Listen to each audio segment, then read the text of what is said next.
Keeping them honest every night. AC 360. CNN, weeknights 10 Eastern.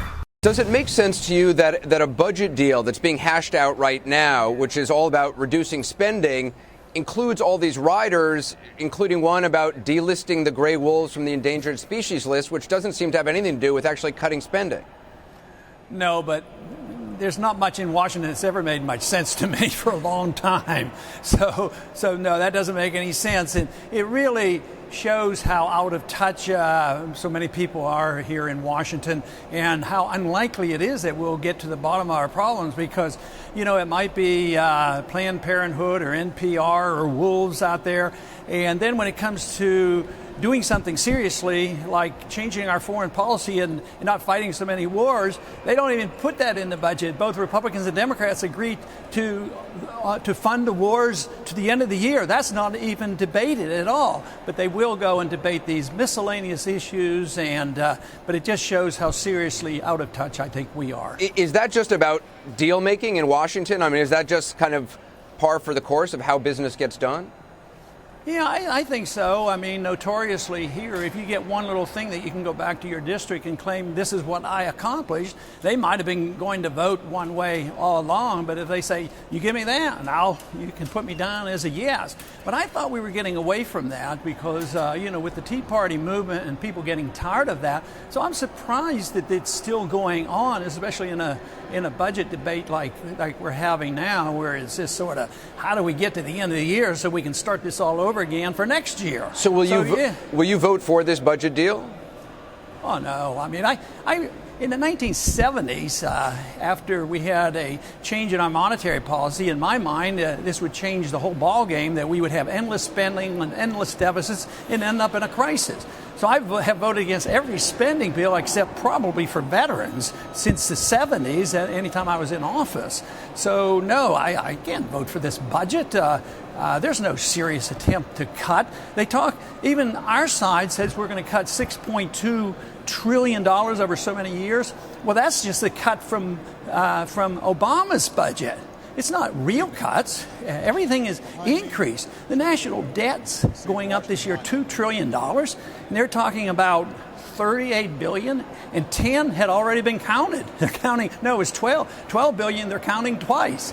And they're talking about that kind of money when we have a national debt increase of $2 trillion and all the entitlements are off the table and war is off the table. So they've taken the entitlements and war off the table, and they think they're going to balance the budget. In the meantime, they're going to make sure we can take care of those wolves and solve all those problems as well. So would you vote for raising the debt ceiling?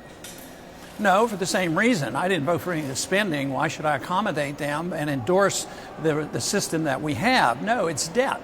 And I cannot think of any of this without always bringing up the subject of the ability of our government and our Federal Reserve to print the money. You know, if you couldn't print that money, this would all end. Interest rates would go up. But the fact that we, in the Congress, whether it's the Republicans or the Democrats, we spend the money, whether it's on entitlement or for the war, we never have to worry about interest rates going up because the Fed says, oh, we'll keep interest rates low. We're going to print money until we destroy the money. So, no, we're locked in on that. The odds of us reversing that trend are very, very slim. But if you hear from Tim Geithner, if you hear from Bernanke, they say, look, this would be cataclysmic. This would be an apocalypse not to raise the debt ceiling, that basically we wouldn't be able to pay our obligations, our bond rating would be shot, inflation would shoot up.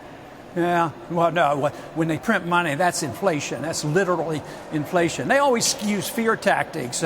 It's very similar to saying that Saddam Hussein had a nuclear weapon and he was going to bomb us, and therefore we had to go to war. Very similar to building up the fear after the financial crisis. We'll have a Great Depression if we don't do it. And yet the Depression would have come to the people who were ripping us off. So they gave the Depression to the people who lost their homes.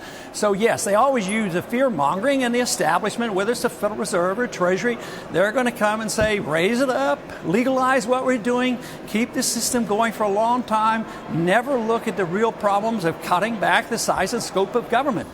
There was a lot of talk about what would happen to Tea Party Republicans when they were coming to the House, when they were coming to the Senate for the first time, whether they would somehow change, whether Washington would change them, they would change Washington. as you see it, as you see these debates happening, as you see the compromise that happened last week and no doubt will happen this week, do you think the Tea Party has changed? Those folks have changed, your son included?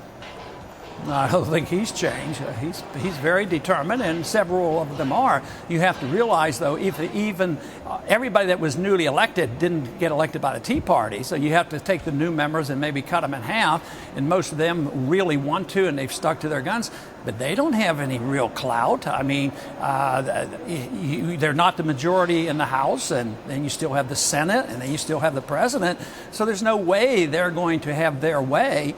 But the numbers just aren't there. I'm just hoping that more Americans will wake up and send a stronger message here to Washington to clean up our act. Congressman Paul, you have not announced whether or not you're going to be running for president. I'm not even going to bother asking you because you obviously wouldn't answer. Right. But when you look at the field, I mean, Donald Trump has been getting a lot of attention now. Do you think he is a viable candidate? He looked pretty viable to me. He was alive and well and kicking, and I guess that's what it requires. And as long as we check his birth certificate, I guess we'll be okay. Congressman Paul, I appreciate your time. Thank you. Okay. Thanks, Congressman.